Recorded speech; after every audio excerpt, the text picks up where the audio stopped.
मर्जी पहली बार कब अनुभव हुआ कि अब? हाँ, एक वो दिन आया, 8-8 घंटे पद्मासन में बैठते थे, संन्यास मार्ग के पथिक थे तो योग मार्ग का आश्रय लिए हुए थे। जब राधा वल्लभ जी की शरण में हुए तो शरण तो बाहरी राधा वल्लभ जी की थी, आंतरिक शरण साधना की थी। हमारी साधना पर विशेष दृष्टि थी। साधक पथ पर जो हम कर रहे हैं वही मिलेगा, साधन पथ पर दृष्टि थी। जब हमें परेशानियां बढ़ी किडनी की, मुझे पता नहीं था कि किडनी भी किसे कहते हैं। गांव में पैदा हुए, गंगा किनारे पूरा जीवन व्यतीत हुआ तो मुझे पता भी नहीं था।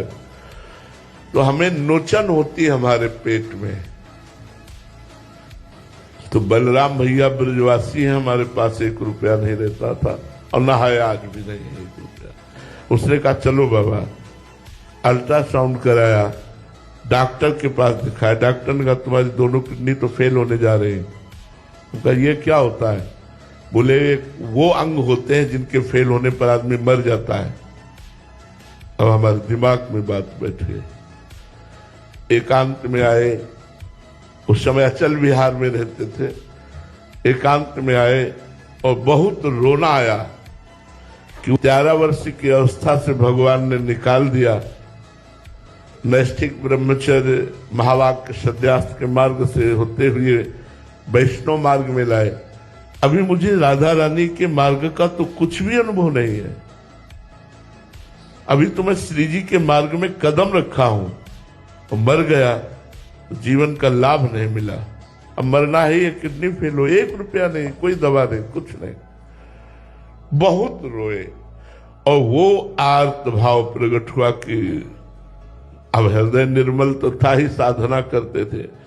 आर्त भाव, एकांत में आर्त भाव से, प्रभु मुझ गरीब से अब आपकी आराधना भी नहीं बन पाएगी।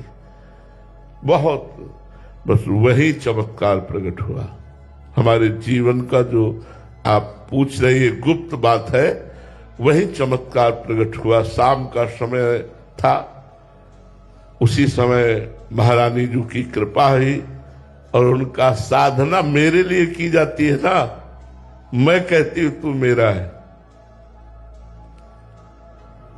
बस उस दिन से जैसे हमारे हृदय में बर्फ की सिल्ली रख ली गई हो।